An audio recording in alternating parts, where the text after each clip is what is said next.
They are doing everything possible to avoid admitting that Caitlin Clark is the face of the league, even though embracing that reality would benefit everyone involved.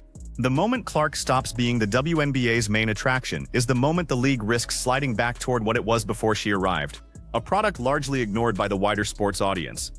The player that's most likely to launch a successful company is who? Ooh. Honestly, I'm going to say Paige Beckers. She knows what to say. She's genuine. If she put her mind to wanting to start a business and a brand, she'd nail it. Wnba. She's already been able to handle every business aspect of the league. So Nneka. I think sometimes people forget I have feelings. I'm a real individual. I feel things and I have emotions and I get emotional and I get frustrated and I get sad and I get upset. I get happy. I get joyful.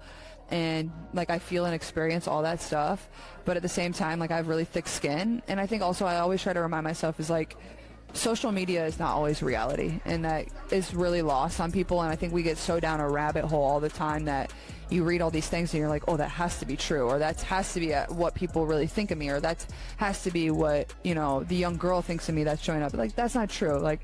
The young girls and the young boys, they absolutely love the way you play, they love the way you carry yourself. And a recent discussion featuring WNBA presenters focused on nearly every major subject surrounding the league. They talked about its current condition, its expanding audience, the momentum it has generated, and the opportunities waiting next season. Yet throughout the entire conversation, Caitlin Clark's name was never mentioned, not a single time. Someone could have watched the segment from beginning to end and assumed the biggest development in women's basketball had nothing to do with the player millions of people are specifically tuning in to see. The WNBA, they just keep driving into a wall at full speed with Caitlin Clark. They now have a commemorative poster of 30 years of the WNBA. Caitlin Clark's not on it. And it's not just an ode to the veterans that started the league. Paige Beckers and Angel Reese are on it. And Caitlin Clark's not. When she broke into the league, you moved her road games to bigger arenas to accommodate the fans, and she's not on the 30-year poster. Recently there were TV games. Hers got double the rating of Asia Wilson, the best player in the league, the 3-time champ and the 4-time MVP. Double the rating. This is a paranoid, weird, insular league. That kind of omission does not happen by accident. When people paid to analyze the league spend an extended segment discussing its direction, but avoid mentioning the player responsible for its largest audiences in decades, it is difficult to call that a simple mistake. It becomes a conscious decision. Nobody casually forgets the athlete whose games helped produce the WNBA's strongest viewership in nearly 30 years. Her name only disappears when acknowledging her would require giving her credit that certain voices clearly seem unwilling to offer.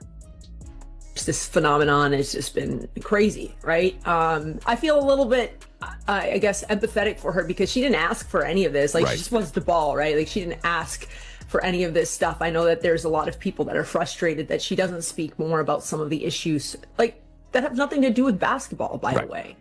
And that's the unfortunate part for her. I had the opportunity to call on her games a couple weeks ago. She's ridiculous. When you just watch some of the shots she creates and the way she controls a game.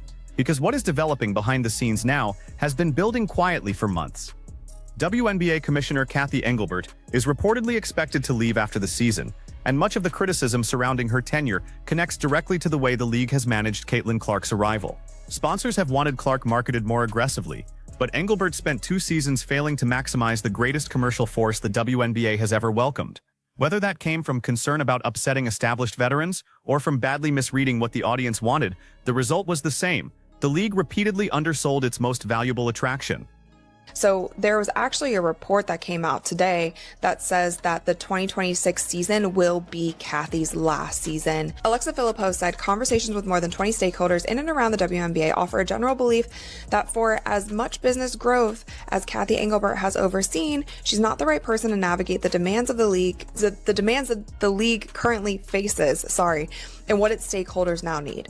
I do think Cathy thinks, well, she's done her job. She's got us financially set up in the right way. It's the other pieces that we're talking about. Jeff Hunt, who is a specialist in crisis and reputation management, who has previously worked with the MLB, ATP, WTA, the PGA Tour, he said the hole has just gotten so deep. She's in a place now where I don't really know what she does. Others said that she had a failure to develop sufficient relationship equity. Multiple find it curious she hasn't prioritized developing a closer closer relationship with Caitlin Clark. That leaves players and media personalities who spent years acting as though Clark had nothing to do with the sudden increase in cameras, crowds, and attention facing an uncomfortable reality. The commissioner who allowed that attitude to continue may soon be gone. And when Engelbert leaves, many of the excuses disappear with her.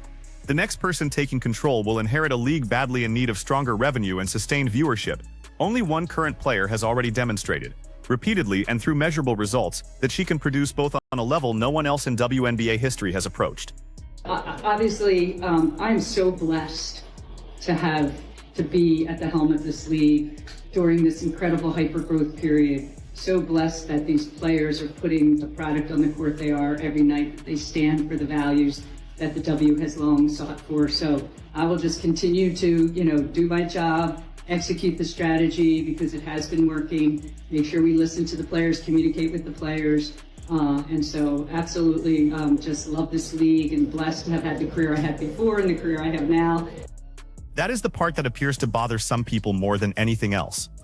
This debate is no longer only about basketball ability. Although Clark's talent is obviously central to the story, it is about which player becomes the foundation of the league's identity in the years ahead. Once emotion and personal resentment are removed, the business calculation is remarkably simple. Clark's games attract audiences that no other player from any previous WNBA era has matched, including the celebrated generations people constantly reference.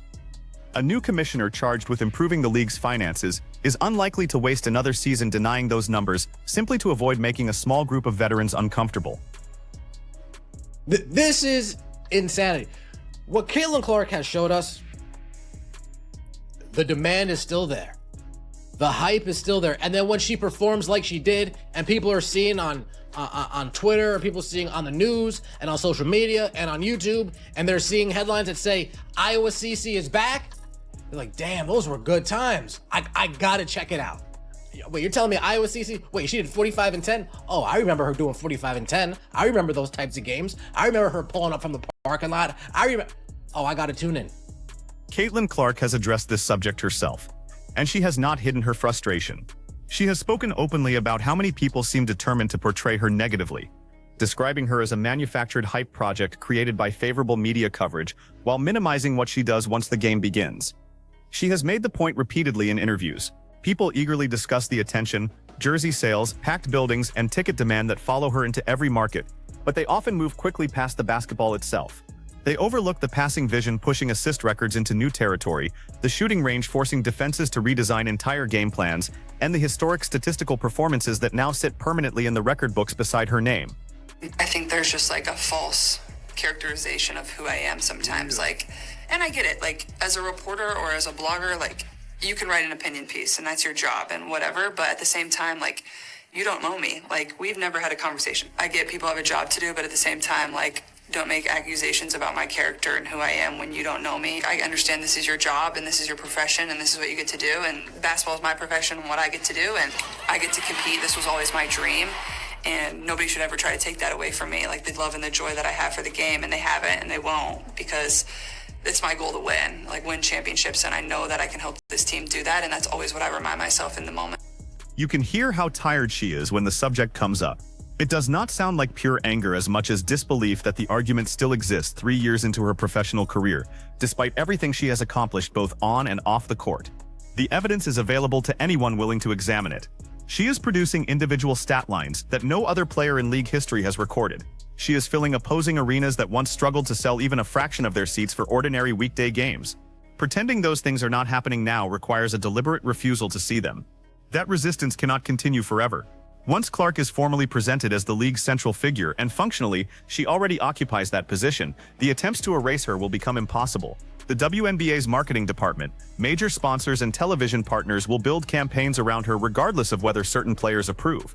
People can complain privately about the amount of coverage she receives, but resentment cannot defeat a television agreement worth hundreds of millions of dollars. Did this? She's become such a lightning rod. It's unbelievable. It's unbelievable how you can shape your opinion on so many different things, politics, race. Caitlin Clark and her playing in the WNBA has become some sort of baseline for an argument in any direction you want to take it. It is fascinating. This might be the single dumbest column ever written in the history of journalism. Caitlin Clark has done nothing but improve the standing of this league for black players and white players alike. Yes. And anytime there's an issue among other players who might be black, she has defended those players. She's never made it about race, and she's never made it about anything other than I'm getting beaten up in games. I'd like you to call foul. The most unusual part is how visible some of the hostility has become. Presenters who discuss the league for a living and players who compete alongside one another across its franchises have shown noticeable resentment toward a 24-year-old who, according to nearly every meaningful business measurement, has contributed more to the future earning power of WNBA players than anyone else currently on a roster. That is not speculation. Franchise values have risen. Media rights agreements have expanded to levels that seemed unrealistic only a few years ago, and attendance has increased throughout the league rather than only in Indiana. Yet instead of appreciation, some of Clark's peers have responded with distance and coldness. Similar tension appears in other sports whenever one athlete becomes dramatically more popular than the rest of the group. It leads to indirect comments, vague social media posts, and sudden claims that statistics fail to capture the full story, usually from people who rarely demand that kind of nuance when it does not serve their position. Most leagues eventually move beyond that tension because financial reality becomes more powerful than personal pride. Women's basketball simply appears to be taking longer than usual to accept it. But the more we get to catch these glimpses of Caitlin Clark, I'm like, ooh, I don't like you. I don't like how you behave on the court. And the league is positioning you to be its superstar because you are. And with leadership comes certain responsibility. And if you don't want that responsibility, I understand that.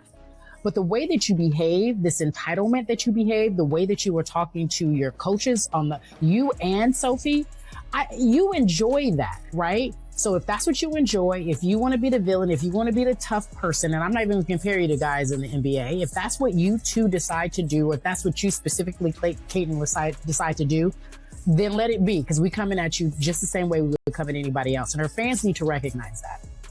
None of this means the league's established players are undeserving of recognition. Championships matter, MVP awards matter, and the WNBA contains genuinely elite athletes who spent years building careers while receiving a fraction of the attention Clark attracted during her first professional season.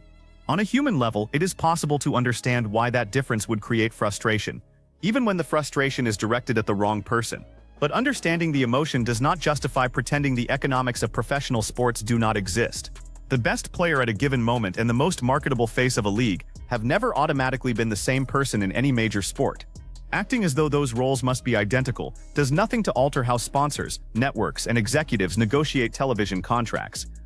Caitlin Clark is the first athlete that is polarizing enough that there will be legitimate eyes on the WNBA this year. From a TV perspective, from an in-game perspective, she is going to elevate the brand of the WNBA like it has never been elevated before. And for Diana Taurasi to get on ESPN and say, that's pretty cool what you're doing against 18-year-olds, but you're going to have to play some grown women that have been playing professional. Like, go fuck yourself. Caitlin Clark would literally put a 30 ball on your old head in your prime, and right now with one arm. And then for the other lady that had the scoring record before Caitlin Clark, oh my God, to get on the stage and be like, you can't duplicate what you're not duplicating. Are you rocks for brains? Like, shut the fuck up. She's pulling from the logo. You probably couldn't even do that. It actually pissed me off. Consider the commercial reality, because the numbers overpower every complaint coming from a locker room. Clark's appearances have repeatedly generated some of the highest WNBA ratings seen in decades, while the crowds attending those games make many matchups from 5 years earlier look tiny by comparison. Companies do not sign sponsorship contracts because an athlete owns a championship ring. They invest because that athlete commands public attention, and Clark currently provides that attention at a scale no one else in the league can match. This is not a personal opinion disguised as evidence. Broadcast results have confirmed it throughout the season, regardless of whether analysts feel comfortable admitting it publicly. When Engelbert leaves and new leadership arrives, that leadership will face priorities far different from those that guided the league in previous years. The mission will center on growth, revenue, and preserving the momentum that has transformed the WNBA's visibility. Fortunately, the league already has one proven engine capable of producing those outcomes month after month. They probably understand that a lot of this growth is due mainly because of Caitlin Clark. Mostly because of Caitlin Clark. Okay, fine. Only because of Caitlin Clark. They probably understand that. And they understand Cathy Engelbert has done a shit job of capitalizing off of the Caitlin Clark effect. When Caitlin Clark came in the league, they probably understand, okay, time to be serious. Time to stop with all of this politics. Time to stop with this activism. Time to stop kneeling in the national anthem.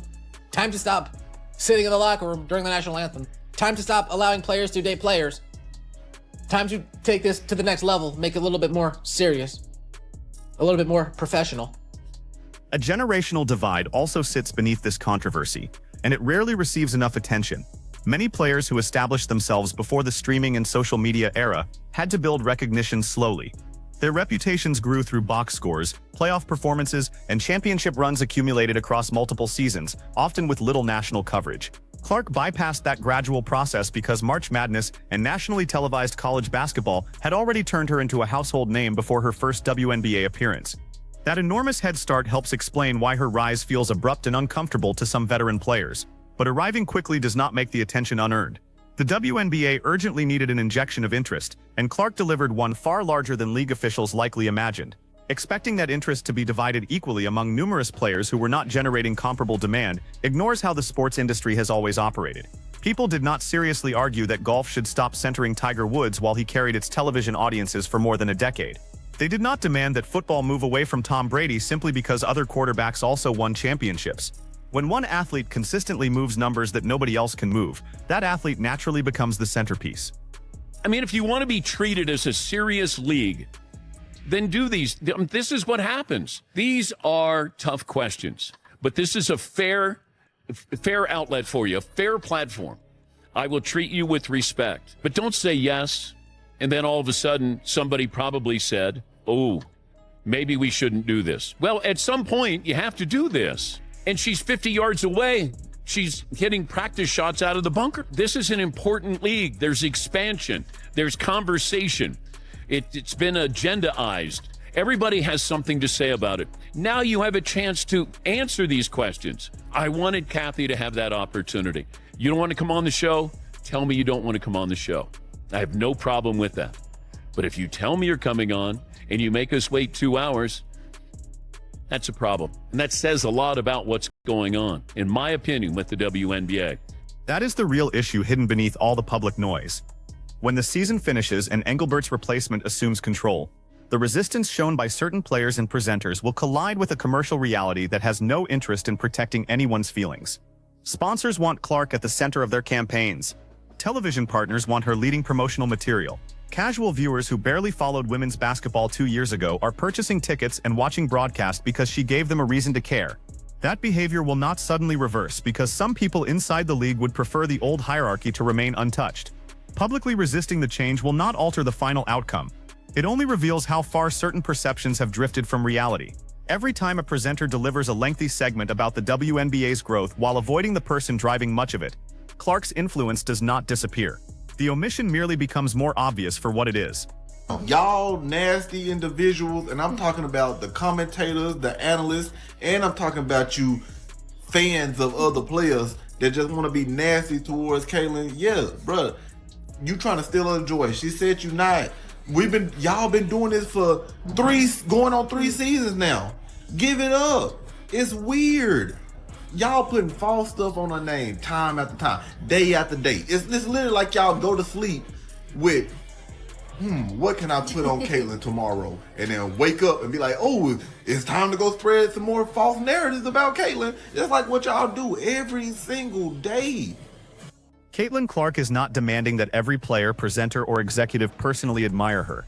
She continues doing the work placed in front of her, recording historic performances, filling arenas throughout the country, and allowing the results to make the argument for her. Results usually survive resentment, regardless of how intense that resentment becomes in the moment. Once the league finally promotes her at the level its commercial partners have wanted, the people who spent the season pretending she was not central to the story will need a different explanation. The claim that she is not truly important is rapidly collapsing under the weight of the evidence. Ultimately, leagues do not personally select their biggest attraction, no matter how much certain people in front offices or locker rooms might wish they could. Fans make that decision through every broadcast they watch, every ticket they purchase, and every highlight they share. The audience has already delivered its answer, and whether players and presenters acknowledge it publicly or continue resisting it, that answer is unlikely to change anytime soon.